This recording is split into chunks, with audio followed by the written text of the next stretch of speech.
There it is. All right. Whoa. Yeah. So it's something when we have presentation slides. So let me take a quick moment. What that screen says is land purchase and development.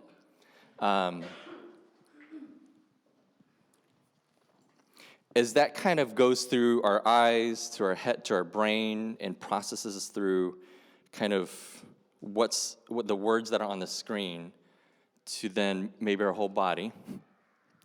What I want to invite us to consider is that I know for many of us, especially if you've grown up in the church, that you might have had an experience with this, which is to say the church brings before, or pastors or leaders bring before the church, we're going to do a building campaign. This is a bit different in that we're not trying to build a house for us to worship in.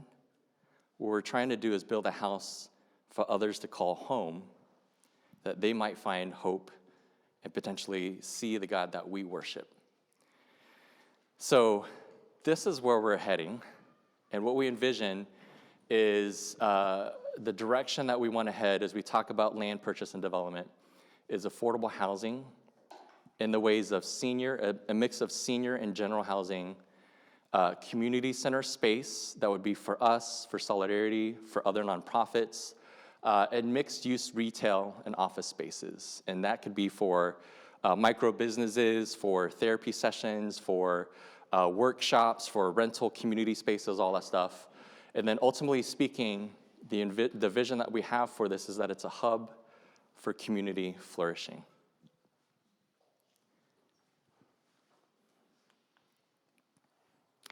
So one of the things that is interesting about where we're at is it's this question of why now? Like if that's kind of the potential direction that we're heading, why now? You look around this room, you're like, we're not, like, if we had 1,000 people, maybe we could pull this off. But we're not that. We're a pretty small church. Right? And many of us, we're here. Some of us have been here for a couple of months to a couple of years. Some of us have been here for 5, 10 years. So why now? Well, as a way of context, our church, this building and these lots, we have known, it has been on the radar that the owner, so we rent, we have known that the owner wants to sell.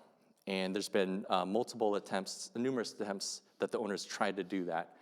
And so that's always been playing in the back of our minds. My mind is one of the pastors here. What's also interesting is that if you ask developers, they know about this area. They know about this lot. And it's amazing because I've bumped into a couple of developers and we're just chatting it up and they're like, oh yeah, I know that spot. Like it's fascinating. And the reason why that it remains to this day, this dirt, empty lot, is that there are landmines in this area. Not literal, figurative. You're like, what is this location? Everyone's like, oh, wait, okay. Let's make sure that's clear on the recording that this is not physical landmines. But these are figurative landmines in the arena of development. And what that is these are scenarios that would explode the possibility of a project moving forward. One of the biggest ones is that the owner owns these 2 lots right here. There's this lot that actually runs across that little street that you turn into and kind of includes a sidewalk that's on the other side of that street. And then a lot that goes back right before you get into kind of that cul-de-sac to the railroad tracks. Now, the owner doesn't own what's called this easement, what this easement is on this side. And what that is if you drive into this area on Valencia, it goes from a small street to this mamma jamma big kind of open road that then dead ends into this little thing right here, and then you have this empty lot. Now, Fullerton was, I believe, incorporated or something around 1950. Whoever in the city planning had some amazing idea that Valencia might be a thoroughfare for Fullerton as it continued to develop. That never came to fruition. So what that is now is you got this awkward, massive street, and then you got this easement that stops at the railroad tracks. Now, because this easement has been here, no developer is willing to step into it, because no one fully knows who owns it. The city has rights to it. And because of that, that's 1 acre, and then these 2 lots are another acre itself. And so developers are like, this is not a profitable space to develop. I'm not going to develop on 1 acre and then have this awkward easement that's just there. So that's just one of the landmines that's there, and there's several.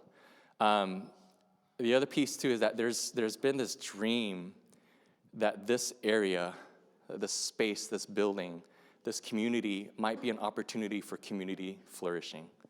That's been in the DNA for over a decade plus, and that continues to be the hope and the dream now for us. And the reality is, if you guys haven't witnessed, there continue to be limitations as renters. Bathrooms clogged up. You got this janky parking lot that if you have not had a flat tire yet here, not to say that you will, but that has happened. It's all this stuff. And that's the limitation of us being here as renters. And the last thing is that we're trusting in God's timing.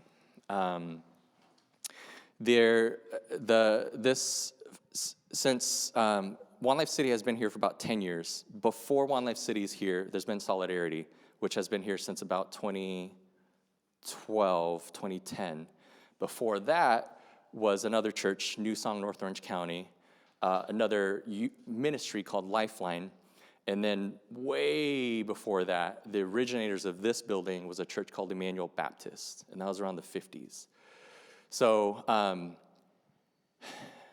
during that process, it has been this space of what does God's kingdom look like in this community, where this community is considered, this is Maple community, and historically speaking, it houses one of the oldest gangs in North Orange County. There's a gang injunction, I believe, around 2005, I think, and that shifted the presence dramatically because all the old gang heads were locked up, and then you got all the young ones moving up. So that has been a reality of this spot for decades. And if you come through, this is an immigrant community. Before that, this is a red line district. And in that period, in the 50s, this was a labor camp. Fullerton was known as a citrus harvesting area. And so this railroad track, there is a citrus, I forget what it's called exactly, but a loading kind of area just on the other side of Valencia, or Lemon. And so folks would work here, and they would go and harvest, and they would go and work on the railroad tracks. And this is in the 50s and 60s. And so as our church has been here, one of the amazing timings has been the reality of COVID, the reality of a lead pastor transition, the reality of shifting kind of cultural, political environment, and the reality that we're still here. And so as a church, as One Life City, we've had a period where we've started what I would say is our origin story in 2014. There's stories that go before that, but 2014 is when this church started. And that continued for about 2018, 2019, and then we hit into COVID. And then during COVID, we had a lead pastor transition. And what I would say is perhaps around 2020 is when all of us entered into a state of survival. And for us, that lasted about 3, maybe 4 years. But in God's faithfulness, he brought us out of a space of survival into this new season. And I want to leave it open because that's something for us to identify what it is that God's brought us into. But it's very clear that God's brought us out of a season of survival into this season and where we're in right now. And so in that, we're trusting in God's timing because when Elliot and I stepped into the pastoral position, for me, it's always been on my radar of like, okay, the owner wants to sell. Me in my own right mind, I'm not going to just wait to be kicked out. But I want to be proactive to say, God, what's your vision? What's your heart? why are we still here? And that's where I started to notice how God kept moving, and God kept moving. We're here because God is faithful to his promises, that he does not abandon his church, his bride, and that he is persistent in his presence to his church. And so in all the work that we've done, really it's been on the shoulders of Jesus saying, I love my body. And so this summer,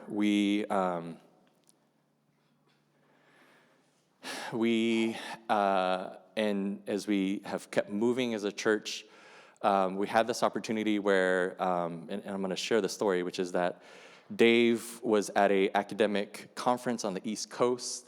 It was for academic kind of reasons, and that was one of the things that Dave does as a professor.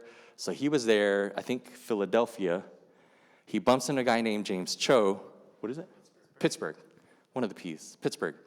But they're at this conference, and he bumps into this guy named James Cho, and they chatted up, and they realize, oh, they're both from Fullerton. And then they start talking, and they realize they have a heart for Fullerton, and that Dave's a pastor at this church in One Lake City in Fullerton, and James lives in Fullerton, has pastored here, and has different connections here. And this guy, James Cho, has been a proponent of affordable housing for over a decade.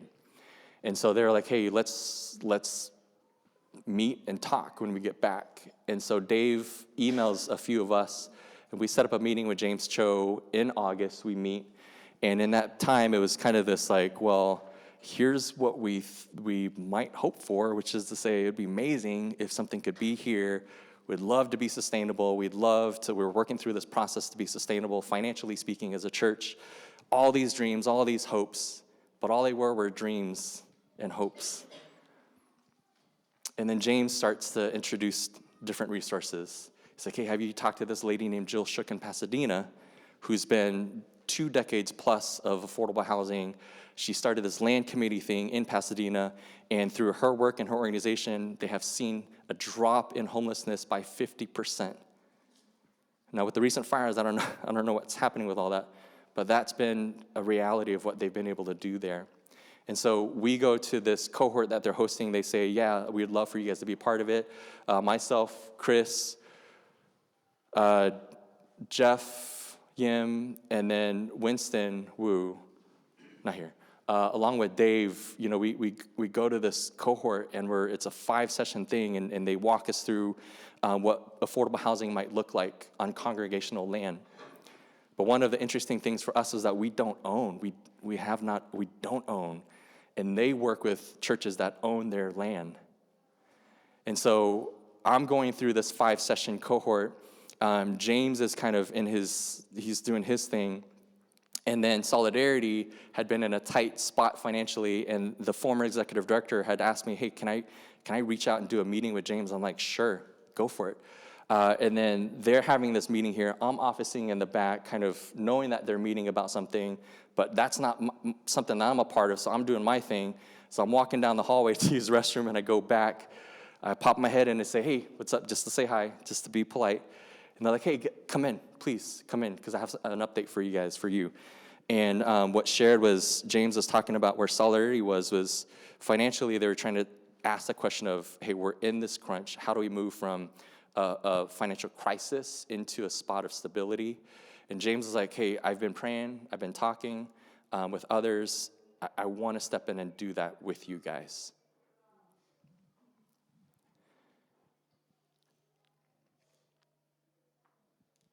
And that kind of moves the ball forward. And what's amazing is James had reached out to a couple of city council members just to search it out, just to be like, hey, is this even an option? And those council members come back and say, we would love to support that project. And 1 or 2 council members eventually ended up being the whole city council after the elections were done and nominations or all that stuff was ratified and all that. But it ended up being that the full city council is in support of this project. And not only that, this easement landmine was an unknown. And it was discovered that OCTA, Orange County Transportation Authority, is the one that owns this land. And if you don't know, OCTA is either the wealthiest or the second wealthiest entity in all of Orange County, because they own so many of these random lots throughout all of Orange County. So these are like wealthiest of the wealthiest people. And there's someone on the board that had talked to the OCTA board, and OCTA is willing to give that easement to this project, which is totally unheard of. So now it moves from a space of just like, we're just dreaming because we pastor and lead a church that's like, all right, we're local, we got a bunch of kids, we're just trying to do this. And God's saying, but I have had something on my heart that I want to see happen. And so the why now really is that we don't have all the answers to this. We're trusting that God is the one opening the doors and inviting us in and inviting us to move into the space. And really, for me, it comes down to just a place of leadership stewardship, to say that this is an opportunity. Doesn't mean that it's going to come to fruition. Doesn't mean that this is all going to come out. We know the tariffs that are happening. That's some stuff that I'm like, I don't know, God, but I'm trusting that you are in your right timing, moving stuff forward. And in my heart of hearts, one of the things that I've kind of come to is that we know that God answers prayers for people that profess faith in Jesus. But there's another biblical thread where God just hears the cries of those who are oppressed. And if we're real about what's happening, there's a lot of cries that are happening that go unheard by those in real authority here on earth.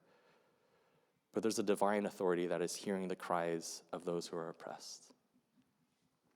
And that's one of the hopes that I go back to, is that God is inviting his church, in spite of what the church is doing well or not doing well, God is still saying, I hear the cries of those who are oppressed.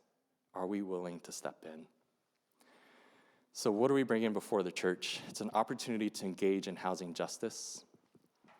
It's an opportunity towards long-term sustainable presence and ministry. And it's an opportunity to embody the hope that many of us long for the church to be. Again, our hope is not to build a sanctuary where we get to gather and worship once a week. Our hope is that we might build housing for people to call home, and that we might be in community with, alongside, as we seek out the flourishing of each other. Now, I'm going to go through this much quicker than I need to go through this quicker. But so how did we get to this point? We're going to walk down memory lane, and Meg is not here, but Meg is the one that started this after-school program called Glimpse, and this is 2013.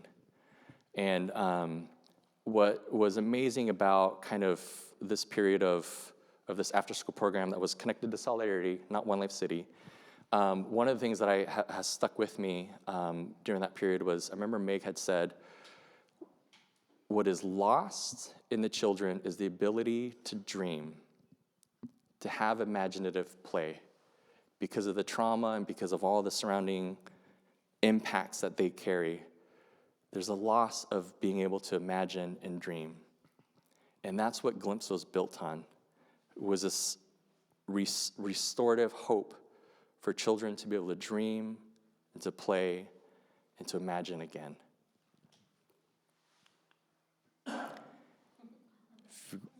If you can't see, that is Elliot Chung. In his, 30s? How old were you then? 10 pounds ago. 10 pounds ago. That's our measurement now. You look cooler today, though.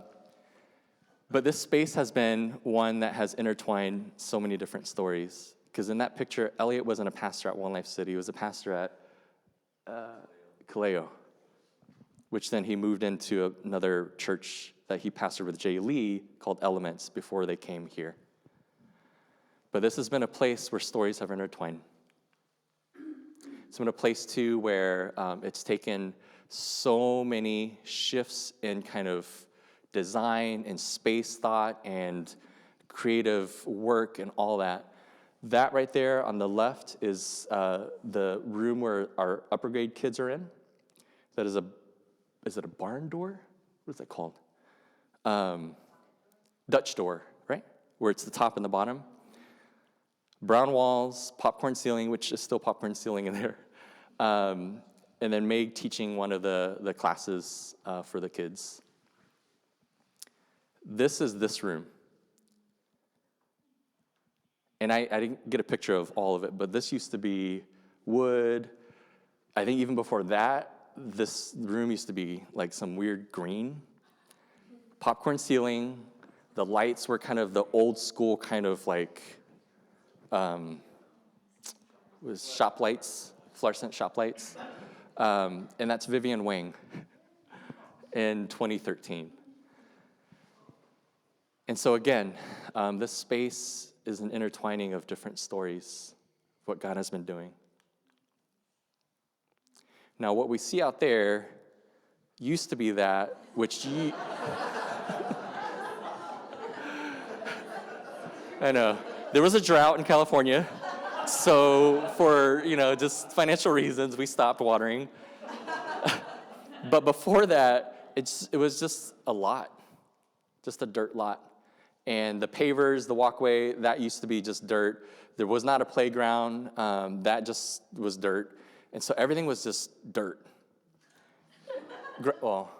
Before the grass. But what's amazing is that this has also been ways where God's grace has shown up. This is a grace gift project in 2013 that I think about $10,000 at least was put in to renovate and remodel the space. Obviously, this area gets beat by the weather quite frequently, so things don't last. But that's what it was at one point. Now, in 2015, this is where there was a major attempt to purchase and develop. And so there was conversations with developers that got to the point where they presented and had a community meeting. For those of us who were there, that was a very intense meeting. Neighbors were not happy and did not want any form of development happening. So that essentially got shot down. What's interesting, though, is in this kind of period, the attempt was developers were going to come in, and it was the developers pushing the narrative of, well, we can do this for the community. We can make this happen. Where we're at now, and what's different now, is that we have been present. We as a church, as a community, Solidarity, we've been present for 15 plus years. And there's been a long-standing kind of relationship that's developed. We have moved from addressing the landmines, what's prevented the space from being developed. James Cho has worked on that, and we work back to, is there a developer that's willing to do this with us? Great. Is city council on board? Great. Do we know who owns this easement? Great. Do we have a plan for the mobile home community who owns a part of that easement? We do. Great. Okay. Now we've gotten back to this point where it's now at the point of saying, how can we purchase, and is there an entity willing to champion this? Which is why we're bringing it to our church today. This spot and this place, even during COVID, has been, like, we had a grant that we did a sensory garden.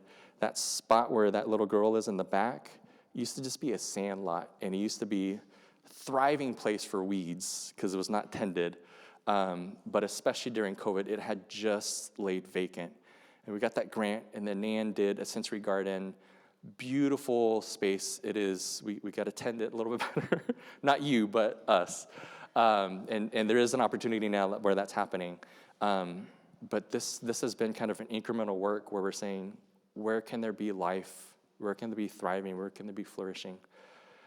And that's the opportunity that's kind of moving us forward, which is to say, God's heart is always for that.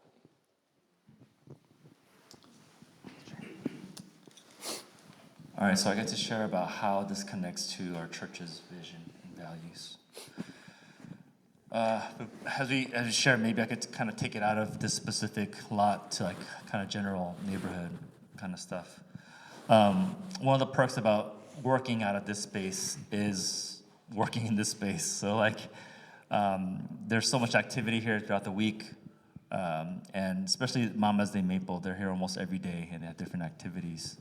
Last year for Dia de los Reyes, they're doing the cake thing, and I found plastic baby Jesus. And two of them, actually, two baby Jesuses, so I was told to get tamales, and I'm like, Martha, I don't know how to do that. And so she's like, okay, here's my friend's contact, go get tamales from this person. This is the person that makes tamales for all events here. I was like, okay, awesome. And then contact her, I go to pick up the tamales. And I recognize her face, she recognizes me because she's been in and out of this space, and it's like, oh, good to see you, and all the whole thing. And then she mentions like, oh, actually, this is gonna be and as she's giving me the tamales, she says like, actually, this is gonna be my last year, because we love this neighborhood, we love this community, but we just can't afford it. So our family's planning to move to like maybe we're looking at potentially like moving out to the IE area, or even like Arizona, and so that was just kind of like one layer, like one real-time kind of layer of like, the housing crisis is impacting our community, like we're losing deliciousness. And but it's not just that, right? It's like it's a loss of community. It's a loss of like what brings life and joy to the neighborhood. So I share that because like our vision statement as a church, and this is in the various places that you'll see it, but we are a multi-ethnic community of Christ followers that are committed to the Word of God, accompanying each other in the journey of life, working toward cultivating justice and shalom, both locally and globally. And we know, and we've talked about this in so many different contexts, but God's justice, when we talk about God's justice, it's not just about this personal salvation thing, but it's about restoring what's broken, including the world around us, including specifically the housing system that a lot of times just kind of that are impacting our neighborhoods and our schools. So with that said, when we think about what it means to cultivate justice, both, especially locally, I think about the verse Jeremiah 29:7, and I adapted this from the ESV. It says, "But seek the shalom of the city, where I have sent you into exile, and pray to the Lord on its behalf, for in its shalom you will find your shalom." And in my opinion, this is one of the clearest kind of examples and definitions of what the biblical meaning of shalom is. The ESV and many other places translate this as welfare, but I think it's more than that. It's the flourishing.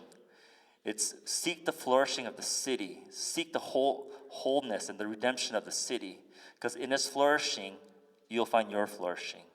In its restoration, you'll find your restoration. The context of this text is that the Israelites are in exile in Babylon. They're strangers in a foreign land. They long for home. They long for familiarity. So God's command in this context is, hey, just be still, or or escape, but it's to engage. And your engagement in itself is resistance. By being present in the city, that is your way of engaging in an act of resistance by seeking the shalom of the city. It's taking compassion into action, and that being a force of resistance. In a place where many of us may feel like outsiders, we pray for the city and the wider community, because when they flourish, we flourish. When we experience God's shalom, when they experience God's shalom, we find our collective shalom as well. One of the ways our city is experiencing a lack of shalom is the housing inequality. The lack of affordable housing, rising rents, families being displaced. These are not just social issues. These are moral and spiritual issues.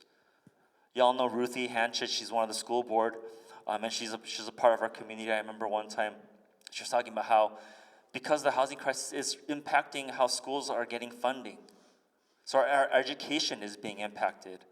Kids do better when there's stable housing. Kids do better in school when they have stable housing. Families are more stable. Neighborhoods thrive. Neighborhoods are safer when housing is is present. So our calling as a church is to be witnesses of God's justice and shalom in the exact place that we live. We are seeking the welfare of the city. And that means we are showing that no one is left without a place to belong to. Jeremiah 29:7 is not just a call to compassion, but it's a call to action. I feel like this is a way that God is inviting us to respond and take action into, for us to be proactive and present. Because when we work for the flourishing of our community, of others, we are living out the very heart of God.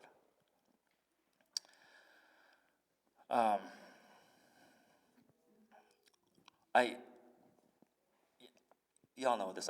My problem with the microphone is I don't feel nervous, but with this I do. I do, because there's a weightiness to this. I don't want to say urgency, but there's definitely a weightiness to this. Even like we're preparing for this, I remember like the thought that I had was like, but most churches have this kind of like talk things is like an emergency, some kind of crisis happened, and so, but it's not that. It's almost like the opposite. Like, man, God is doing something big. So how do we steward this? I feel like one of the ways that we can understand how God is moving is timing. Not always, but one of the ways that we see this might be God is timing, and I sense that. Jay mentioned earlier about Glimpse, and one of the texts. So this address is 601, Valencia 601, and one of the verses that kids were taught to learn during Glimpse was Isaiah 61, which says, "Arise, shine, for your light has come, and the glory of the Lord rises upon you." I feel like this is a call for us now, for us to rise, shine. The light of the Lord has come upon us. And so I'm wondering if this is God's way of inviting us to share in what he's doing. There are many things that God is doing, but I wonder if this is one clear, as a collective community, is saying, hey, arise, shine. The light of the Lord has come upon us.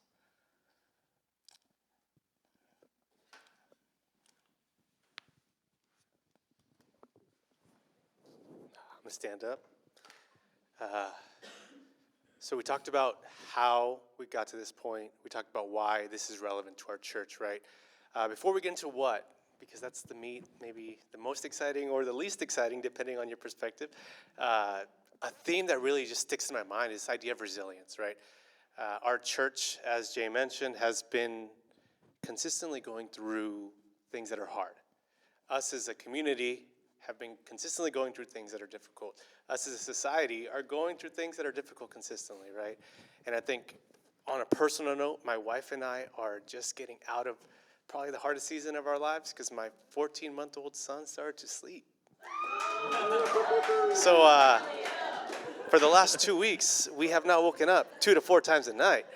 And this week is the first time I went to jiu-jitsu, which feels like a little thing, but the idea of the right timing, going back and building to something that brings me joy, feels super relevant, right? The timing of where we are with this opportunity at the moment, the timing of things falling into place, the timing of meeting people who have the knowledge and skills to really push us forward into this, right? And I think that this idea of resilience that I'm talking about is not just about enduring difficult things, but knowing and trusting the timing of God to move forward when the time is right. And I think that I feel good, and I think you all should feel good too, with the pastors that we have leading this effort to really help us push forward in this right timing. Because I trust that they are discerning and trusting of God as they lead this effort for us. And what this means for our church, right? It's going to mean a lot of things, but just in case you didn't understand something, this is really confusing, and that's okay.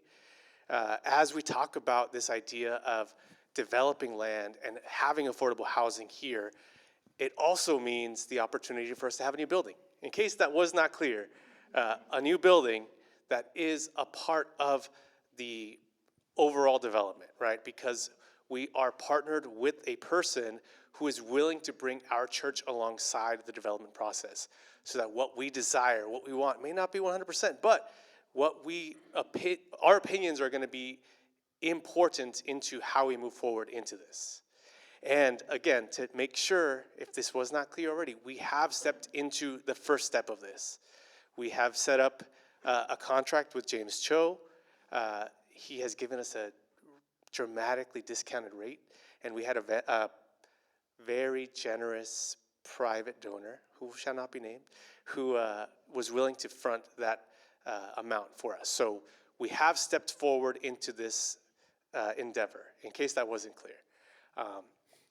But with something like this, if you've ever owned a home, or if you've rented a home, or if you've lived anywhere, if you've done anything difficult, really, nothing ever goes as smoothly as you expect it. Nothing is ever one and done. It's a million steps. So I think for us, it's important to remember, even though we've started this, we are still continuing to discern and pray that this is the right move for our church. And if it's not, we can always step back, which is something that reassures me. But what this means for our church is it's an opportunity for us to step in, to be a part of a multi-year project, and really help fix a problem that is here in the city of Fullerton, right?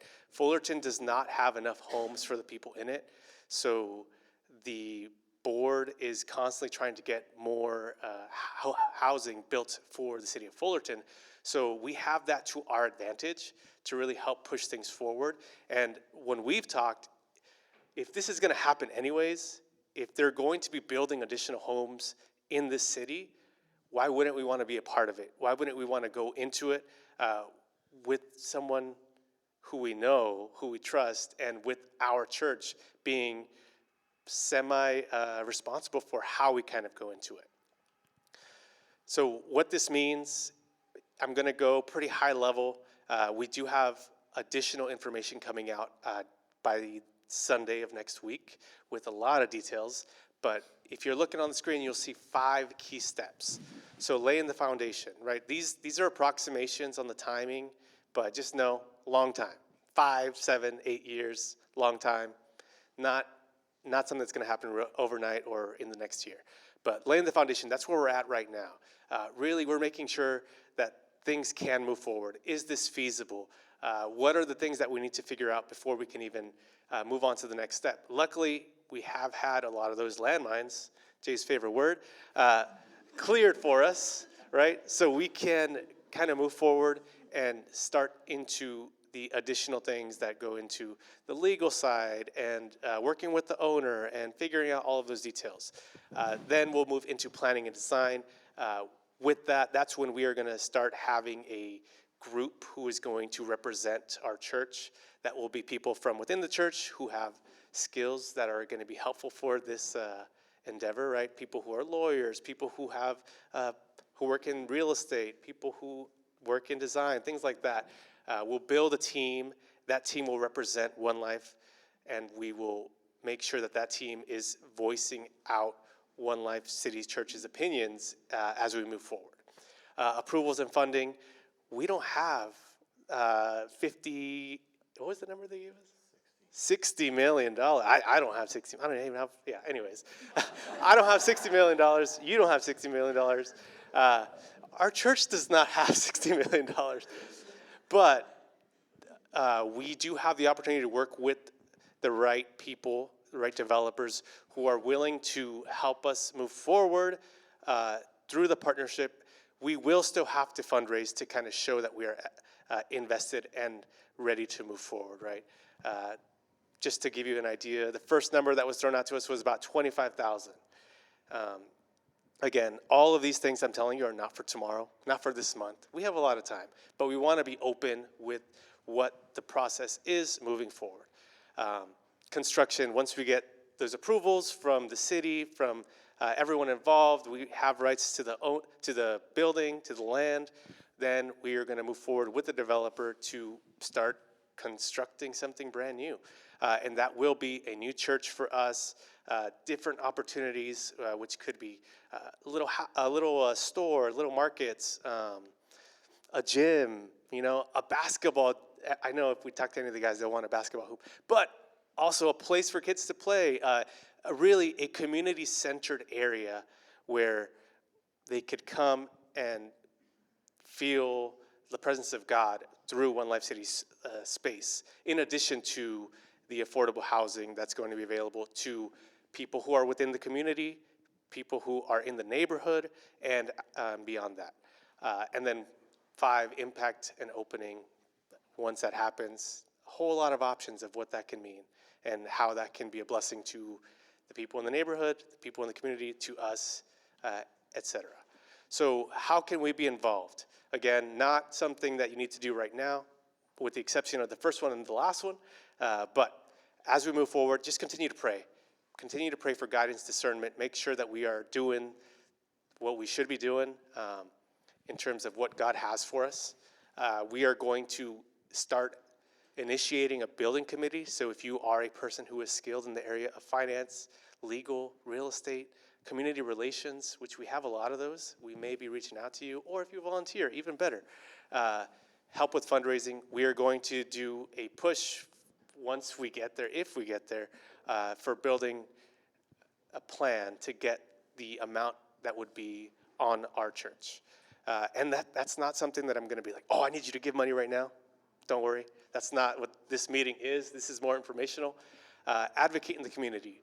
If we want to seriously move forward with this, we're going to need people to step into the city council meetings and represent the city of Fullerton and advocate that this is a good thing for the city. And last thing on the list I added was just continue to be involved.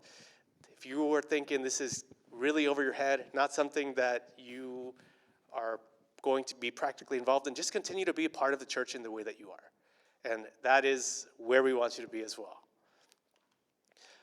What comes next, right? So immediately what's coming is we are going to build that committee that I mentioned. That is the next step, so we can have those people really be the representatives for One Life.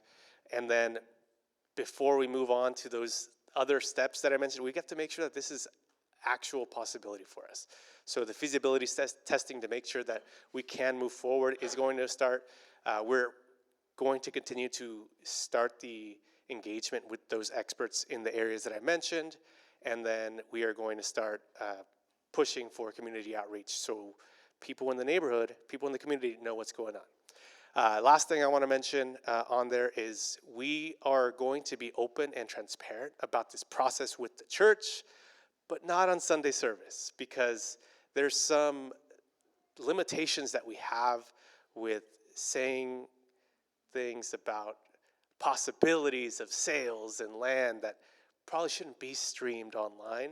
So just know the communications for this moving forward are going to be an email. Not going to be secret, nothing's going to be hidden, everything's going to be communicated, but just for the sake of the project and the sake of legality, everything's going to be in email form.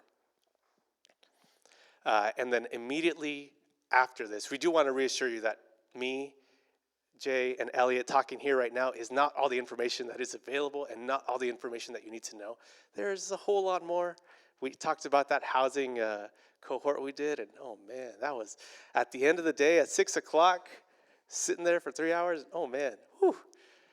It was a lot. It's a lot of information, but we want to get you the right information. We want to help you understand. So we have a list of dates that you are going to be able to step into and get more information at each of those. So next week, we're going to have written out in a lot more detail than what I covered, those steps. We have a document with the information of what each step would entail, along with the recording and the slides that are on the screen. Those will be shared out to you next Sunday. The Sunday after, James Cho is going to come in and really talk over what the process looks like from a person who is an expert, not me, and then he'll have a space to really answer questions. We are also going to send out a link for you to submit questions along the way. So any of those questions that you send, we are going to compile them, answer them, along with the questions that we get at the next session, and we're going to create an FAQ That FAQ will be delivered on the 6th, and that will also include the recording of the session with James. And last on that list, but not last thing to happen for sure, but just on the slide, April 13th, we're going to have a time. By then, hopefully you will have the information that you need. You will have a better understanding of what this means for you, for our church, for everyone involved, right?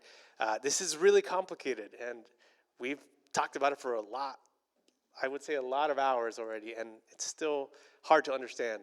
But on the 13th, we want to create a space for you to come in, share, process, pray together, a time for us to be together. You can ask more questions, or if you just want to talk about what this means or could mean for you, we want to just make that space available.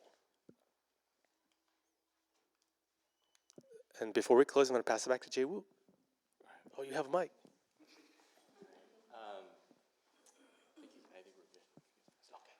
And just to clarify, when Chris is saying we're not going to put it out publicly, you guys have purchased a home. You know, it's like a bidding war, right? Those who have the most money can come in and make the best offer. We don't have that, so until our land is secured, I am in conversation. I'm trying to be in better conversation with the owner to secure some contract or secure something with him so that we have rights to this land. But until that happens, we're really trying to be sensitive to kind of real estate reality, which is to say, if you have cash, you have power in that world. So, yeah. These are going to be kind of set opportunities. If you guys have questions, let me know. This is a full open door. I feel like from probably August, from that first meeting, it has been a fire hydrant of information for me to retain. This is not my field of expertise, and I'm not trying to be an expert, but it is a learning opportunity. And in that, it's been a kind of space where I do that with Jesus. And so, really, as we transition to communion, one quick reflection is it's been this kind of thread of how God moves, maybe more so behind the scene.